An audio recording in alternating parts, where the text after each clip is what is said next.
and it relates to the 30-30-30 snatch combo. And I kind of want to break it down more from an assessment perspective. I work with Olympic athletes on a regular basis, and when we work with our Olympians, we look for various concepts in terms of fitness for an athlete. One of them is going to be their cardiovascular fitness and their capacity to be able to do the workload that's required to participate in their sport or activity. The second one is the strength and power they have in their movement patterns to be able to execute it in the most proficient and efficient manner.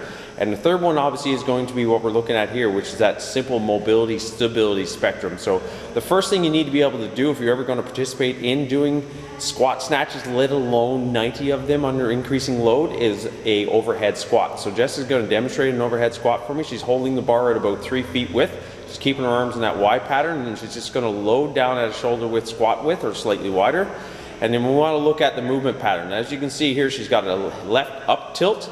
Good, and you'll notice that her left arm is lower than her right, for example, and she's got to be able to clear all the way down. So in order to be able to do squats, as you notice during the WOD, you will get deeper and deeper into the squat pattern as you get tired. So she's got to be able to do this overhead squat. She's got to have good stability, mobility through the spectrum, and she's got to be able to sink her butt right down to her heel.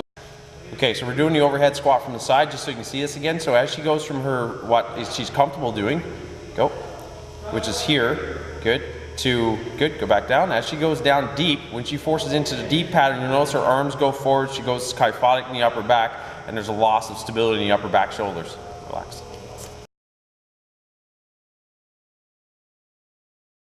She is set up in a position with her feet on the wall, straight down, facing straight down, just like a normal squat stance.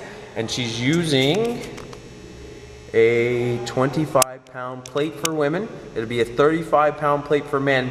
And she'll be able to do this for at least 2 minutes straight. So she's gonna set herself up. She's gonna lock herself in. She's gonna hinge forward. Her entire chest and rib cage need to stay off the ball. Chest and ribs off the ball. She's gotta be able to hold this position. This requires the posterior chain, the back half body, so that will keep these upper and lower back muscles strong.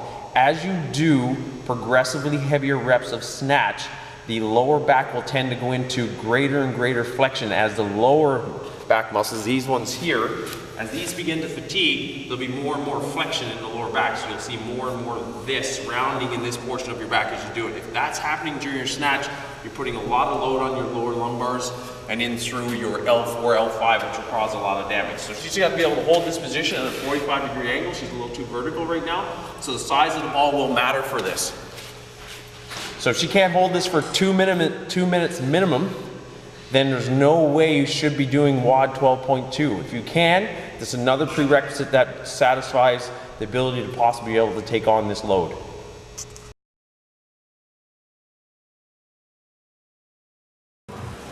All right, so one of the mobility issues we saw in the overhead squat was this ability to be able to maintain strength in the upper back. So what we're looking for here is the capacity to be able to lift the arms up in line with the ears, if not slightly further behind, using a simple 5-pound weight. So he's going to hold the strength here, he's going to press the dumbbells overhead, he's going to keep his head in a neutral position, going to slightly looking up. He's going to keep pushing lower down and lift up and push out.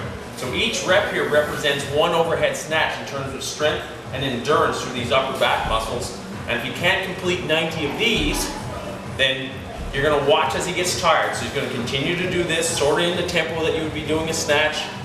Get a little bit of rest in between each one. Good. And you're going to start noticing that he's going to start to get tired.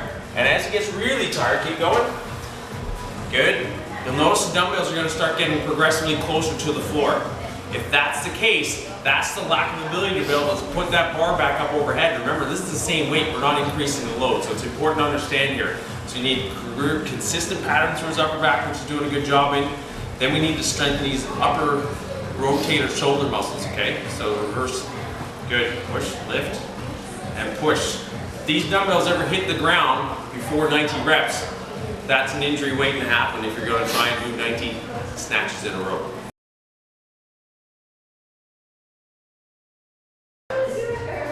Be able to do the overhead squats, it's really important that we have the mobility, stability perspective covered off. So here's an assessment. So we've done the overhead squat against the wall. If you can get your knees all the way up to your chest or near your chest and the depth that's required for the bottom of your overhead squat, then you have the mobility that's required.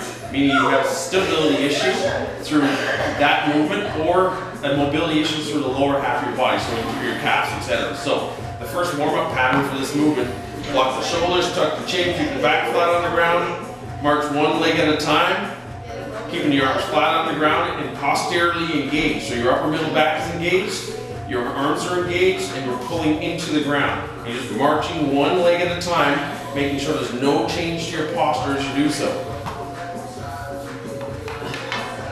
The second movement pattern, it's going to be called the reach and rotate. So you're going to set yourself up, you're going to grab your top leg, bring it back into a quad stretch position, put your toe into the ground, tilt through the hips to create that nice massage through the hip flexor, long reach, and then reach right around. So long reach, arm goes all the way to earlobe, full length in the lats, and then come around the rotation, pull through the stability of the shoulder, and reach as long as you can. Good. Just demonstrate on the other side so you can see the foot pattern. Grab your foot, put the toe into the ground, make sure you have decent extensions through the hip without low lumbar lordosis. Reach, rotate, and reach again. Reach, rotate, and reach again. Third movement pattern. Leg out to the side, back is flat, shoulders are strong, toes are under, so you're getting a stretch and fascia in the bottom of the feet, which attaches to your posterior chain. Shift forward and backwards through a nice neutral spine position.